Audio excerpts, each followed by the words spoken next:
Unraveling the mystery that all started with the Big Bang. Hello guys and welcome back to my channel. Today I thought I would do a Q&A type video. I mean, I say type video. I thought I would do a Q&A because I've had this channel for over 6 months and it's mainly been vlog type videos with a few more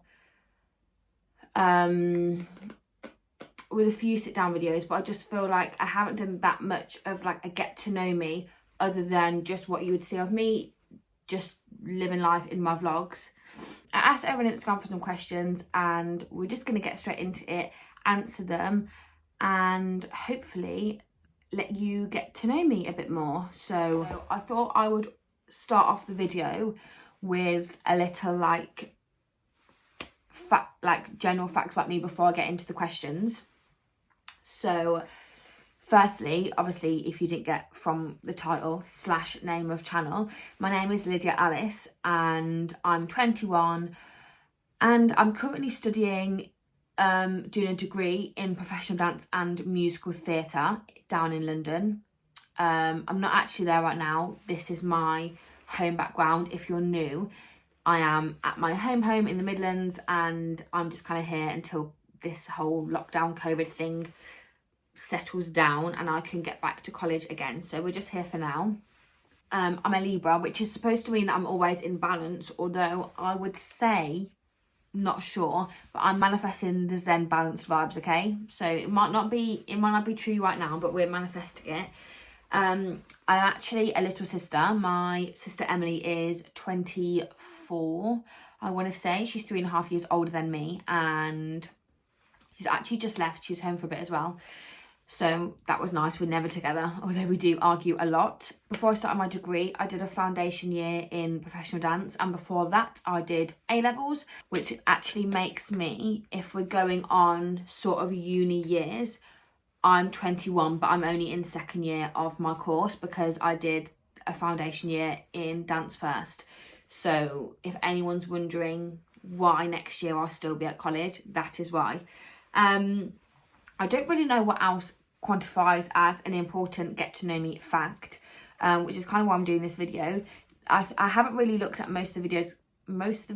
I haven't really looked at most of the questions because I want them to be a surprise, but I think they're less factual kind of and more just interesting get to know me. So with that in mind, with that being said, we should just get on to the questions. First question: what would you buy or do if someone gave you £1 million? £1 million is a lot of money.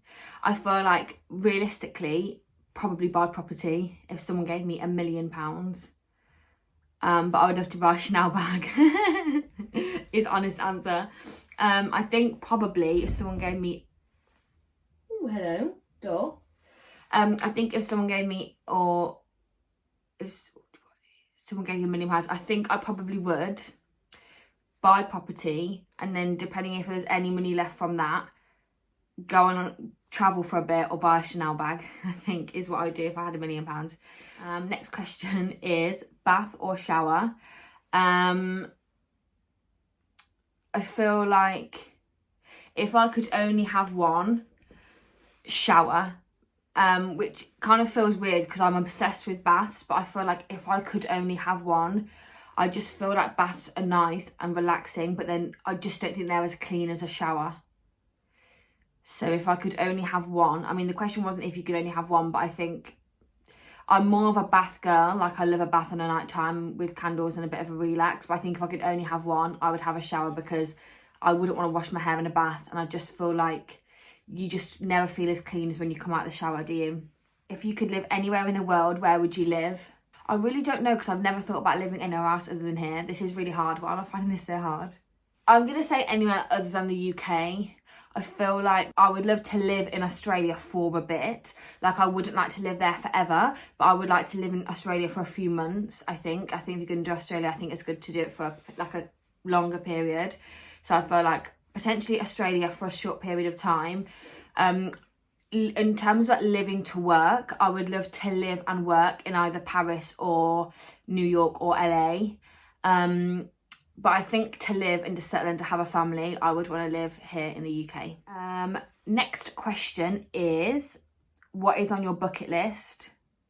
Which is so weird because I honestly have never thought about a bucket list before. But I was watching Saffron Barker's video the other day when she ran a marathon, and I thought, I don't want to run a marathon like this year or in the next couple of years, but I would like at some point in my life to run a marathon. So I would say that's something on my bucket list, is to run a marathon. And I feel like it's just one of those things. I feel like it'd be so cool to be able to say, like, I ran a marathon and like I trained for it and I did it. Like, I don't think I would enjoy any part of it, but I would like to say that I'd done it. And also, seriously, to travel, like, whether it be for work or just travel for leisure, just to see. So there's so many places I want to see. Like I just said, Australia, I would love.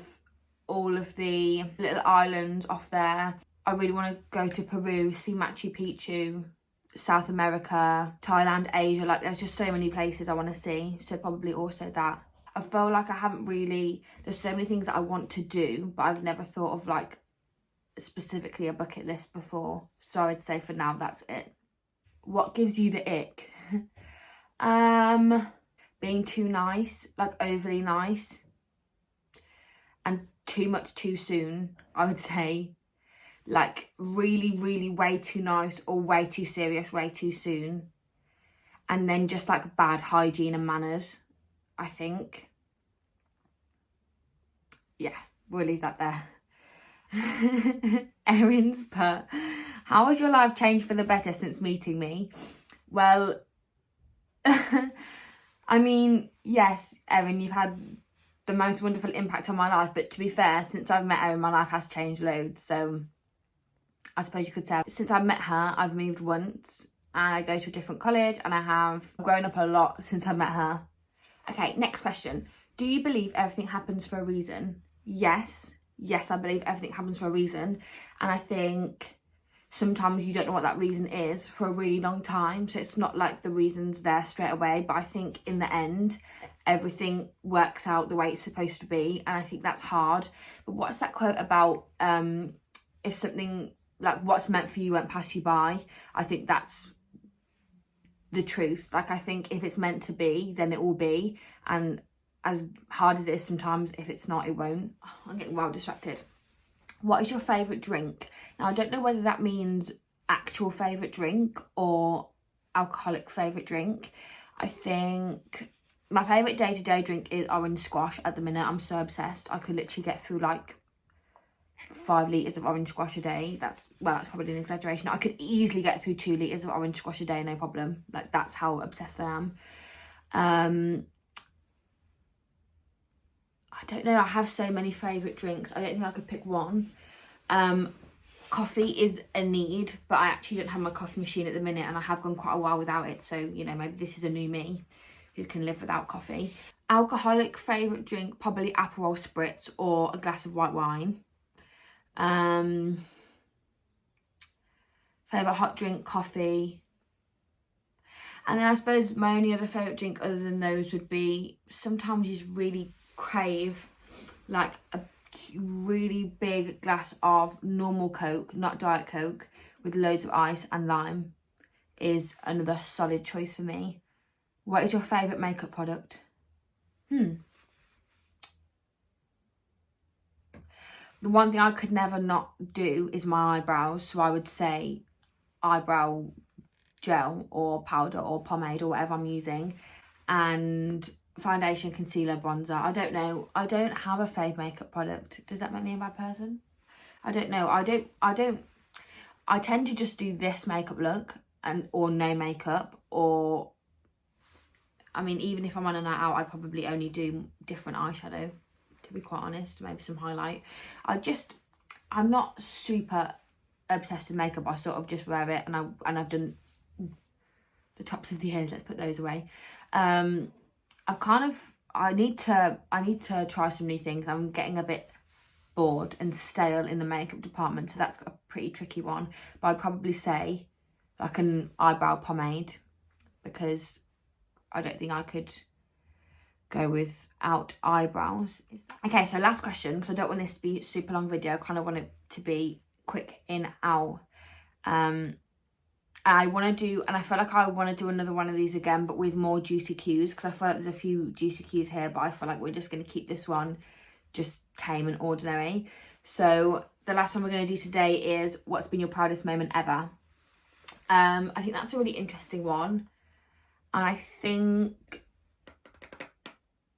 my proudest moment ever, I probably have two. I think my first proudest moment ever was getting into laying on foundation, because I think that was something that I wanted so badly and I really wasn't sure.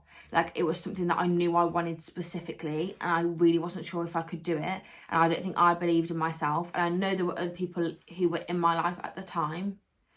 There were people who I knew who also didn't think that I'd be able to do it, and I think I proved it to myself and I proved it to them as well.